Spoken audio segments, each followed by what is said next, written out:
Mesdames et messieurs, nous vous souhaitons la bienvenue dans notre émission Sans tabou. Il est des sujets qui interpellent la conscience, des réalités telles des ombres obstinées s'immiscent dans la clarté de nos familles. Aujourd'hui, nous levons le voile sur l'un de ces défis, le dialogue parent-enfant.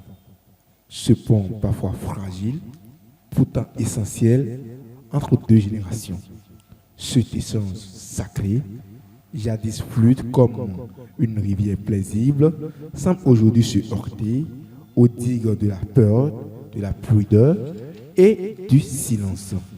Avec mes invités présents, nous ouvrons la porte de ce sanctuaire familial pour interroger cette parole qui manque, cette écoute qui se perd et cette confiance qui parfois s'effrite. Puissions-nous ensemble rallumer la flamme, puissions-nous ensemble rallumer la lampe de la communication vraie, celle qui éclaire les cœurs et qui apaise les générations. Pour cet exercice, j'accueille sur le plateau deux éminentes invités qui s'y connaissent, deux éminentes invités avec lesquels nous allons ouvrir le portail de ce dialogue intergénérationnel. Chers invités, soyez les bienvenus. Merci beaucoup. Ok, nous allons faire rapidement l'exercice de la présentation. On commence par vous, madame. Vous pouvez connaître votre nom. Ok, je suis Esther Folake-Atta, assistante sociale de profession sociologue et animatrice à l'Association béninoise pour la promotion de la famille. Ok, vous, jeune dame. Merci beaucoup, monsieur le journaliste. Je suis Ingrid Floris Amoussou, étudiante en sciences du langage et de la communication. Je suis également ambassadrice des droits en santé sexuelle et reproductive à l'ABPF. Je fais partie du MAJ d'Aïdjeto. Merci. Ok, ça fait vraiment plaisir. Aujourd'hui, je suis gâté, je suis entre que des femmes. Donc, je sais que je suis dans le bonheur. Et on peut parler de quelque chose qui est très intéressant, qui est très important pour les jeunes, tant que pour les parents. On parle du dialogue intergénérationnel. Et ma toute première question s'adresse à vous, cher Floris. J'aimerais savoir que vous nous dites, en réalité, quand on parle du dialogue, qu'est-ce que c'est que le dialogue? Merci beaucoup, monsieur le journaliste. Quand on parle de dialogue, c'est un moment d'échange entre deux ou plusieurs personnes basé sur la confiance et le respect mutuel. C'est tout ce que je peux dire pour le moment. Ok, donc le dialogue, c'est déjà un échange entre deux ou plusieurs personnes basé sur la confiance et le respect mutuel.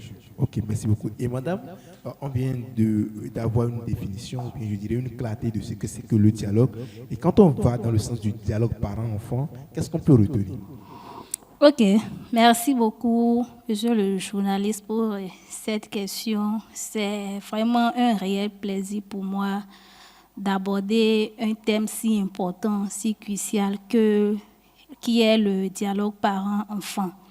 Il y a Floris qui a déjà défini ce que c'est que le dialogue, mais avant d'aller définir le dialogue parent-enfant, permettez-moi de revenir encore sur ce que c'est que le dialogue. Okay. C'est un échange verbal entre deux ou plusieurs personnes sur des thématiques données.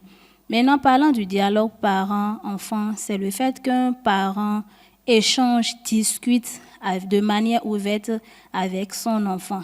Et cela permet à l'enfant de s'exprimer ouvertement et aux parents maintenant d'orienter, de conseiller son enfant. Donc, c'est ce que je peux dire par rapport au dialogue parent-enfant. Ok, donc le dialogue parent-enfant, déjà le dialogue c'est un échange verbal entre plusieurs personnes, déjà entre deux, plusieurs personnes. Et également, ça permet d'aborder plusieurs thématiques. Et quand on revient vers le cadre du dialogue parents-enfants, ça se passe principalement entre les parents et les enfants, où ils échangent de façon ouverte et à ce que l'enfant puisse s'exprimer. Et Dame Floris, avant d'être père éducatrice et activiste, tout votre curriculum vitae en tant qu'activiste, vous êtes un enfant. et vous discutez, j'ose croire que vous dialoguez avec vos parents et que ce dialogue parent-enfant est instauré. En tant qu'enfant, en tant que jeune, vous pouvez me dire quelle est l'importance de ce dialogue pour vous, personnellement? Ok, merci beaucoup, monsieur le journaliste. Je vous en prie. Parlant de dialogue parent-enfant, selon moi, je trouve que c'est vraiment très important parce que ça permet de renforcer les liens familiaux. Et non seulement ça, vous vous sentez bien, vous exprimez votre besoin, vous exprimez vos émotions et cela permet de communiquer librement.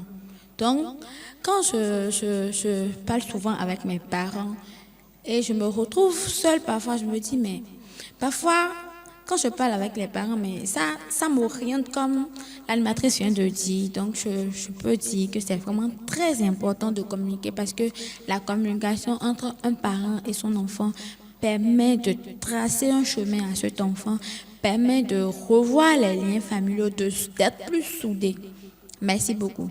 Ok, d'accord. Donc, personnellement, pour vous, ce dialogue permet de renforcer les liens familiaux, d'être plus soudés, d'avoir une orientation avec les parents. Déjà, madame, vous êtes, je dirais, maman d'un enfant, d'un garçon, et à ma connaissance, et vous êtes une mère de famille, une grande sœur, et en plus d'être animatrice de zone et assistante sociale. Donc, j'aimerais que vous me dites, en tant que parent, vous-même, et dans l'exercice de votre fonction, quelle pourrait être l'importance de ce dialogue parent-enfant? Le dialogue parent-enfant est très, très, très important dans la vie quotidienne. Et déjà, ça permet, quand le parent instaure un dialogue, un espace d'échange entre lui et son enfant, ça permet à l'enfant de s'exprimer librement, d'aller vers son papa ou bien vers ses parents pour dire « Ah, j'ai tel problème ». Et le parent, à son tour, oriente ou bien conseille l'enfant à faire un choix éclairé. On constate aussi quand le dialogue parent-enfant permet aussi de s'exprimer librement. Ah, et cher papa, chère maman, j'ai tel problème. Ça permet aussi, dans la vie quotidienne, de réduire les grossesses non désirées, puisque à force de parler avec les enfants, l'enfant fait venir vers toi pour exprimer ses difficultés, ses opinions. Ah, j'ai trouvé telle personne qui m'a dit c'est dans la ville. Maintenant, ça te permet aussi de conseiller l'enfant sur tout ce qui est de la sexualité. Et à force de parler aussi, de discuter avec les enfants, tu peux aborder, par exemple, je prends l'exemple des filles, ce que c'est que l'hygiène menstruelle. Parce que nous constatons qu'aujourd'hui, les parents donnent seulement des éducations de base. Quand je dis des éducations de base, comment saluer une personne, comment laver une assiette, comment faire la lessive. Mais les parents ne mettent pas vraiment le focus sur la sexualité. Donc déjà, quand tu discutes avec ton enfant, et je prends une thématique sur la santé sexuelle et reproductive, tu peux lui dire, ah, mon enfant, à tel âge, tu peux commencer par avoir tes premières règles. C'est telle chose il faut faire, c'est telle manière il faut te comporter. Mais si tu ne discutais pas avec ton enfant, tu n'auras pas l'audace d'aborder cette thématique-là avec l'enfant. Maintenant, l'enfant, à son tour, quand peut-être elle a ses premières règles, elle peut se rapprocher des parents pour dire, voilà, vous m'avez parlé de telle chose tout au début, j'ai constaté réellement ce que vous m'aviez dit. Maintenant, ça permet à l'enfant de conduire encore le dialogue pour lui dire, voilà, c'est comme ça, tu dois t'entretenir, tu dois garder la propriété et tout. Donc, le dialogue parent-enfant est très, très important et c'est adapté à l'âge, puisque la manière dont les parents doivent discuter avec les enfants de 0 à 5 ans, ce n'est pas de cette même manière ils vont discuter avec ceux qui ont 15 à 24 ans. Donc, je peux dire que le dialogue parent-enfant est très, très important dans la famille, dans la vie quotidienne, où partout nous sommes. Le dialogue, je pense que, avec vos explications, le dialogue, on voit que c'est vraiment quelque chose, je dirais, un élément phare de la vie familiale, de la vie des enfants. Ça permet de construire leur éducation. Et maintenant, je pense que le dialogue, voilà ce que c'est, voilà son importance. Pourtant, le dialogue, c'est difficile de l'instaurer dans les familles. C'est difficile pour les enfants d'aller vers leurs parents. Je me rappelais, récemment, j'ai suivi un podcast que j'ai écouté plus tôt, où le monsieur disait que à son enfance, lui, ne pouvait jamais dire papa, tu sais, de parler des filles, ou bien même quand vous êtes devant la télévision et les gens s'embrassent, on dit,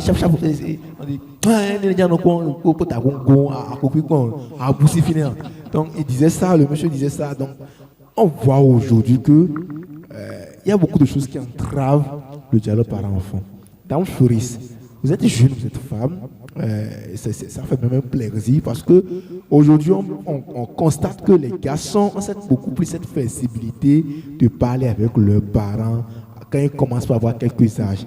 Mais pour les femmes, c'est un peu plus compliqué, plus complexe. Et quand surtout ça entre dans le cadre de la sexualité, surtout pour les femmes, il y a plus de veto, il y a plus d'interdits, d'interdictions que d'écoute au niveau des parents. Donc, selon vous, qu'est-ce qui aujourd'hui entrave cet échange, cet libre échange sans jugement entre les parents et les jeunes filles? Ok, merci beaucoup, monsieur le journaliste. Aujourd'hui, beaucoup de situations sont à la base du manque de dialogue parents-enfants. Et comme première raison, je peux vous parler d'abord du manque d'attention et du manque de temps des parents. Aujourd'hui, les parents n'ont plus le temps d'écouter leurs enfants. À la moindre erreur, oh, toi quitte là, moi je n'ai pas le temps, moi je vais au boulot, moi je me chine pour vous, et tu veux que je m'asseye pour pouvoir parler de ton corps, de ta santé. Ils n'ont pas vraiment le temps. Mais ils vont travailler pour bien sûr subvenir aux besoins de la famille. C'est une responsabilité. Ils n'ont pas ce choix. Si je ne me trompe pas, madame, vous tout le temps, même si vous êtes indisposé, vous êtes obligé de vous lever le matin pour aller travailler. Parce que le dialogue ne ramène pas l'argent à la maison pour que l'homme puisse manger. Il y a ce côté-là. Voilà. Oui, monsieur le journaliste, c'est vrai. Vous devez travailler, c'est une lourde responsabilité, on ne refuse pas. Vous avez dit tout à l'heure que le dialogue parent-enfant ne ramène pas de l'argent à la maison. Mais laissez-moi vous dire que le dialogue parent-enfant peut faire évoluer votre enfant qui professionnellement sera bien positionné pour vous au moins garantir un meilleur futur. Est-ce que vous êtes d'accord avec moi? Oui, comment ça, que le dialogue peut ça fait parce que vous avez dit que il y a ce côté. Par exemple, moi, un papa, je donne mon exemple carrément. Moi, je suis journaliste, je dois aller sur le terrain chercher de l'information. Donc, au plus, à 7 heures, je dois me lever et être déjà en ville pour faire le guide à l'information. Je traite l'information. Peut-être que le journal du soir passe à 20 heures. Je dois passer le journal du soir à 20 heures. Peut-être celui de 23 heures. Donc, je dois rentrer carrément à 0 heure. Mais je dois faire ça pour rentrer de l'argent pour subvenir aux besoins de l'envoyer à l'école. Dans ce contexte, comment je pourrais avoir le temps de discuter avec mon enfant et également que ce dialogue puisse le faire évoluer et ramener de l'argent? Vous pouvez me l'expliquer? Merci beaucoup, monsieur le journaliste. Laissez-moi vous dire quelque chose. Ceux qui sont souvent occupés disent « je n'ai pas le temps, je suis occupé ». Ils sont souvent libres ailleurs. Vous savez ça? C'est vous qui le dites, hein? Bien sûr que oui. Ceux qui disent je suis occupé, au moins si c'est un minimum de temps, au moins quand même vous n'allez pas me dire que vous travaillez toute la journée, vous n'avez pas de pause. Il y a les pauses qui sont là. Voilà. Déjà que vous avez une pause, alors c'est permis que vous pouvez au moins prendre un peu de temps pour écouter ce que votre enfant a à vous dire. Parce que peut-être que l'information que vous avez à lui apporter peut lui sauver la vie. Ok, mais la pause, par exemple, à mon cas, je fais mes pauses peut-être de 30 minutes, de 1 heure au service. Donc ça, c'est supposé que je dois acheter du crédit, l'appeler. Et si par exemple il est à l'école, comment je peux gérer ça? Parce que le temps, vous avez dit que le manque de temps est d'assistance des parents. Les parents vont s'indigner du fait que vous ne pouvez pas les accuser qu'ils n'ont pas le temps. Parce qu'ils courent derrière pour ramener le pain quotidien. Et ils n'ont pas... C'est pas leur faute à eux quand même. Ah, bien sûr que c'est leur faute. Comment? C'est leur faute parce qu'il y a les week-ends qui sont là quand même. Le week-end, c'est... Vous n'allez pas me dire que vous travaillez tout le temps H24. Et le papa qui est Diamant qui doit aller le dimanche. Il aura toujours le temps. S'il a le temps pour sortir de la maison et travailler, s'il a le temps pour parler je vais dire, des finances, des projets avec sa femme, alors il aura un bout de temps pour parler avec ses enfants. Donc le manque de temps ne doit pas être un souci. Voilà. Vous incriminez alors les parents, madame? Non, pas du tout. Selon elle, le manque de temps ne doit pas être un souci pour que les parents le discutent avec les enfants. Peu importe la situation, vous devez l'éviter. Oui, je pense que, bon, elle a dit vrai. Le manque de temps ne devrait pas être un blocage pour les parents de parler avec leurs enfants, puisque nous avons 7 jours dans la semaine, par exemple. Les parents vont rester au bureau les 7 jours sur 7, 24 jours sur 24, alors que c'est l'éducation des enfants qui est primordiale. Si on dit peut-être qu'un enfant est voleur, on va appeler le nom de son papa.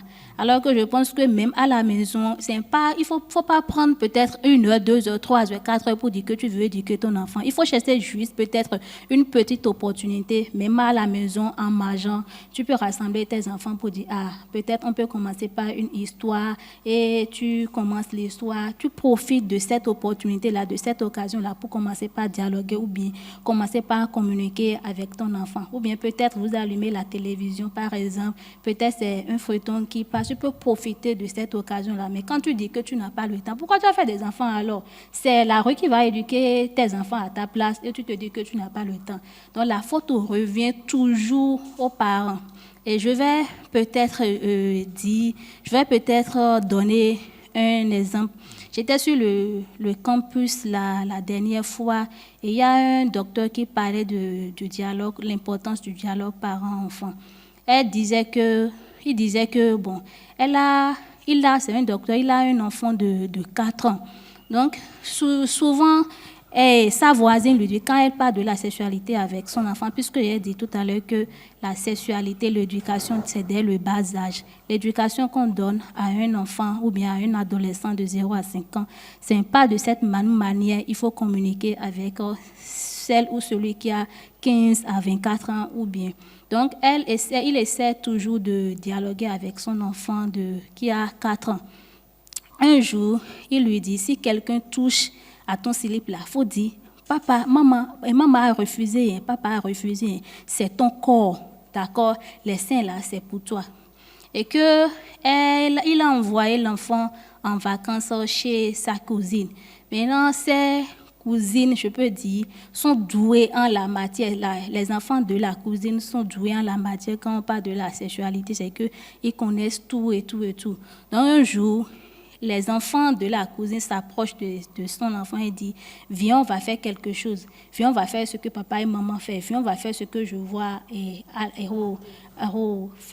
vois chez telle personne. Donc, ils ont commencé par toucher le slip de l'enfant. C'est là l'enfant a commencé par crier pour dire, papa a refusé, maman a refusé. On ne touche pas mon slip, on ne touche pas mes seins. Il a commencé par crier. Et si le papa ou bien le parent n'instaurait pas ce dialogue entre parents et enfants, est-ce que l'enfant saura que ce qu'ils sont en train de faire là, est-ce que c'est déjà une violence à son égard? Donc il faut forcément avoir un temps pour parler de la sexualité avec les enfants. Donc si on dit que nous n'avons pas le temps, je suis Zémi Diamant par exemple, je suis professeur, je vais les matins, je reviens le soir. C'est la rue qui va éduquer ton enfant à ta place. Et c'est là où on constate que les enfants sont des délinquants, les enfants volent, les enfants chopent des grossesses non désirées. Et quand il y a tous ces mots-là qui reviennent à la personne, c'est la parent qui subit les conséquences. C'est vrai que les conséquences reviennent à l'enfant ou bien à l'intéressé, mais il y a aussi une part de responsabilité des parents. Tout le monde je pense que chacun va subir les conséquences à chaque niveau. Donc il faut forcément qu'on dise que le manque de temps, quand les parents disent que le manque de temps est un blocage, ça me fait un peu mal. Ils peuvent trouver toujours un temps dans la semaine pour parler du dialogue parent-enfant. Ok, et à part ce manque de temps, quelles sont les autres causes qui pourraient entraver le dialogue? Aussi, nous constatons que les parents, il y a aussi l'autorité excessive. Les parents sont autoritaires. Il y a d'autres enfants qui n'osent même pas se rapprocher de leurs parents. Puisque quand ils se rapprochent de leurs parents, c'est on les tape, on les chicote.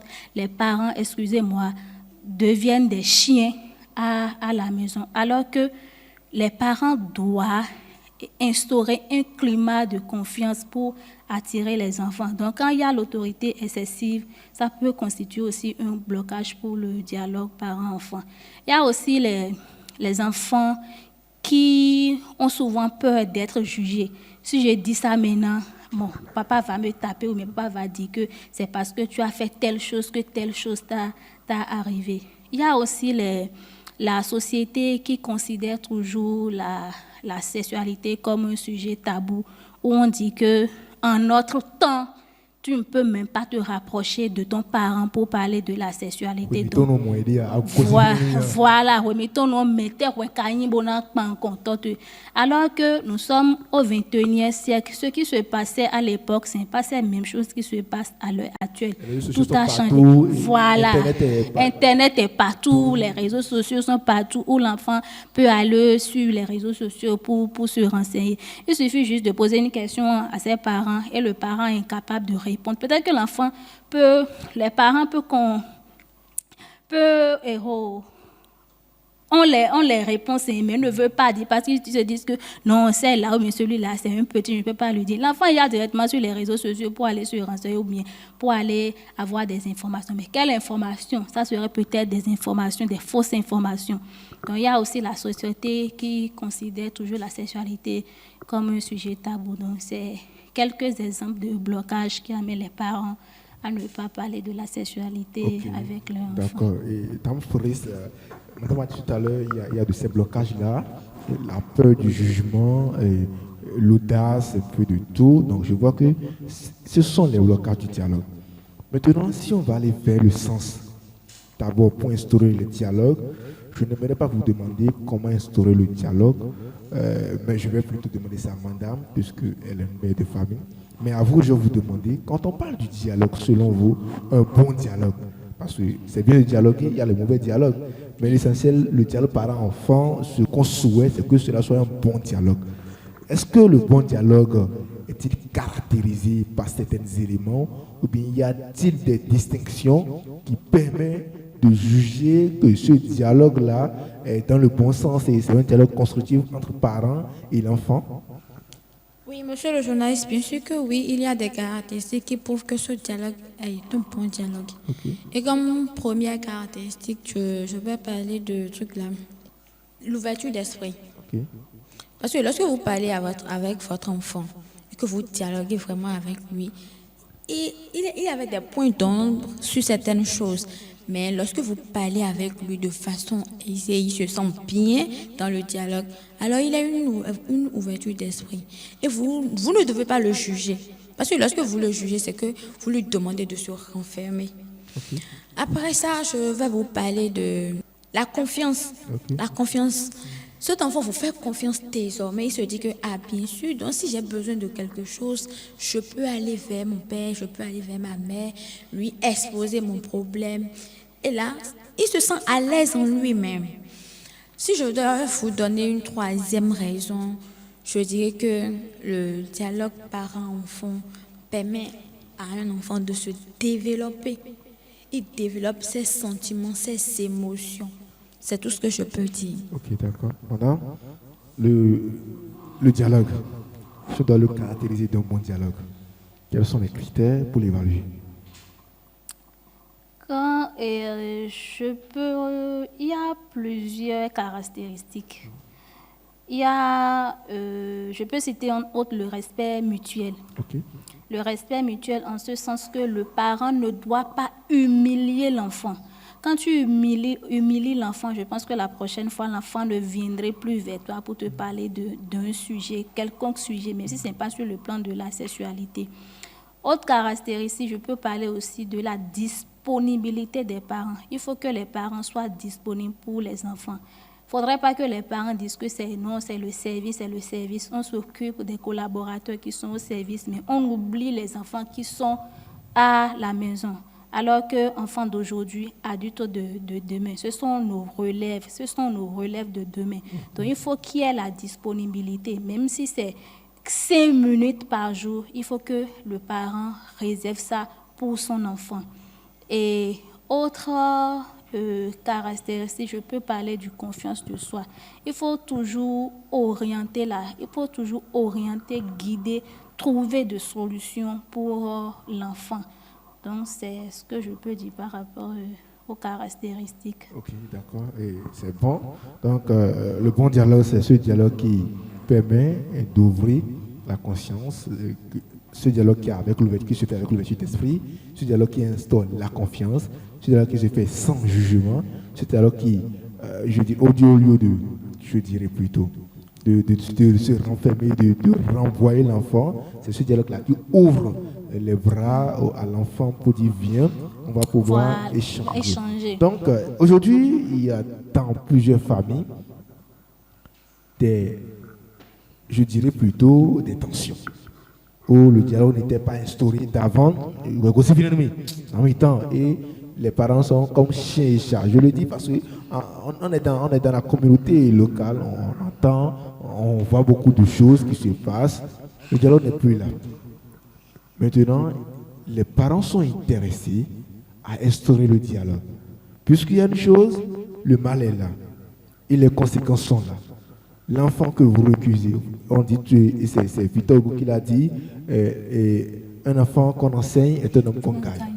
L'enfant que vous refusez d'éduquer, ou bien, parce que l'éducation passe toujours par le dialogue, c'est le dialogue qui apprend.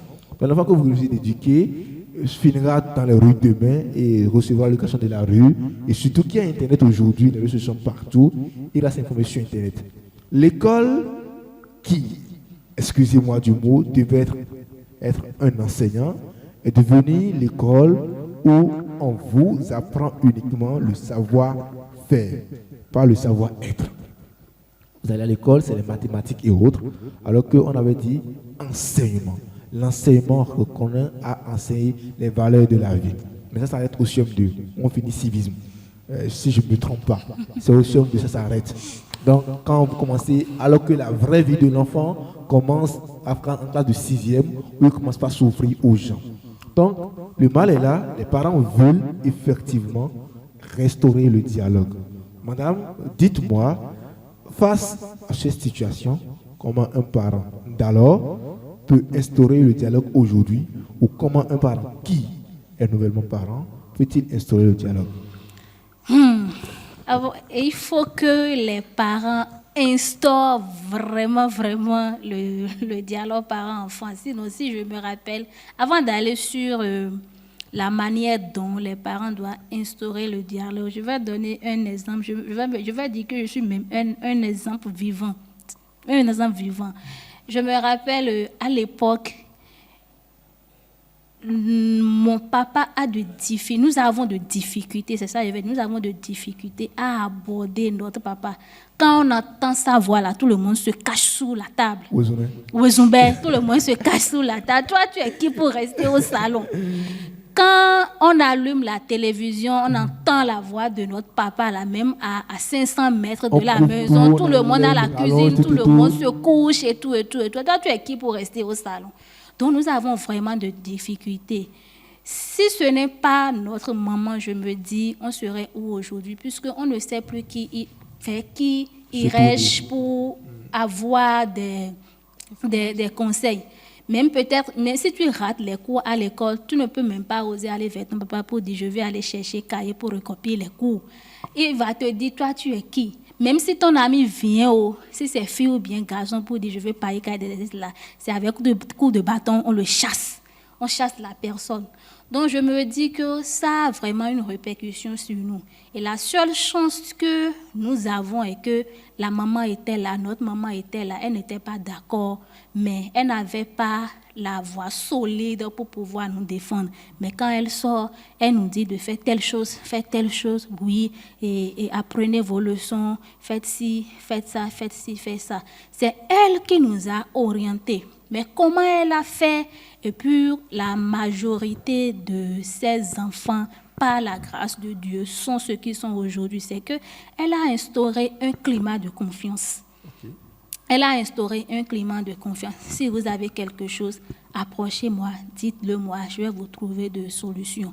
Elle nous laisse s'exprimer, voilà, le libre choix de s'exprimer. Mais quand quelqu'un nous fait peut-être quelque chose au dehors, on se rapproche de notre maman et on lui dit. C'est parce qu'il y a un climat de confiance et elle nous écoute. C'est parce qu'il y a une écoute attentive. Elle nous écoute et puis après, elle nous oriente. Même si quelqu'un nous fait la cour au dehors, là, on a cette facilité-là, voilà, d'aborder notre maman pour dire, voilà, il y a telle personne qui nous a fait la cour. Voilà, mais le coup de je t'aime mieux. On ne sait même pas qu'est-ce qu'il faut dire à l'époque. Elle dit, c'est telle chose qu'il faut dire. Ton cahier d'abord. Donc, ça nous a permis de prendre le droit chemin et de faire vraiment un choix éclairé. Même si on allume la télévision, on voit les gens font bisous. Je pense que la première réaction des parents, les gens s'embrasser, se baiser, la première réaction des parents, c'est d'éteindre la télévision. Mais notre maman profite de ces occasions-là pour dire, voilà, vous voyez ceux qui sont en train de faire la télévision maintenant. Bon, il faut être prêt, il faut être responsable, il faut assumer avant d'aller à là-dedans. Elle prend chaque moment pour nous donner des conseils. Même par rapport aux exercices, amenez vos cahiers parce qu'elle est enseignante, elle est déjà admise à sa retraite. Et prenez vos cahiers, apprenez ci, apprenez ça, apprenez ci, apprenez ça. Donc je pense que pour instaurer le dialogue parent-enfant, il faut vraiment l'écoute attentive, il faut que les parents écoutent les enfants. Il ne faudrait pas que l'enfant vienne pour commencer par dire « et que à Galeto, ou bien l'enfant te parle et après tu prends ça comme insulte. Et tu l'insultes. Là, oui, c'est ça qui se passe beaucoup. L'enfant te dit quelque chose aujourd'hui, tu ne le juges pas, tu ne dis rien. Mais demain, quand il fait quelque chose de mal, tu prends ça pour le ramasser. Pour le ramasser. Ça fait vraiment mal. C'est ça, mon Dieu. Non, je pense que prochainement, je reviendrai plus vers toi pour dire que j'étais souciée. La maman écoute et après, quand il y a quelque chose, devant tout le monde, maintenant, il va t'insulter. Mon Dieu, non, blo. Et c'est que ça, c'est vraiment un choc pour l'enfant. Ça fait mal, ça fait vraiment mal. Donc, si c'est qu'il y a l'écoute attentive et le respect mutuel, pas d'humiliation. Les parents écoutent les enfants. Les parents donnent des conseils à leurs enfants. Les parents orientent les enfants. Le parent instaure un climat de confiance et sans jugement. Là, l'enfant peut venir s'extérioriser, dire tout ce qu'il a dans son cœur. Même on voit dans des familles, les parents prennent des enfants comme leurs amis. On ne dit pas papa, maman, c'est comme leurs amis, on échange, on danse, on fait tout ensemble. Cela ne voudra pas dire que tu es en train d'amener l'enfant à la débauche ou bien tu amènes l'enfant à ne pas respecter. C'est une manière de dire à l'enfant, si tu as quelque chose, il faut te rapprocher de moi. Je vais te trouver de solutions. Il y a même d'autres mamans qui disent, mettez le rôle qui t'a fait la cour aujourd'hui. Et puis on sourit, on dit maman. Et puis on est obligé de parler, voilà, de dire la vérité. Donc, il y a à chaque fois des occasions qui peuvent profiter pour instaurer le dialogue entre les enfants. Là. Quand l'enfant a un petit souci, il peut se rapprocher de fois.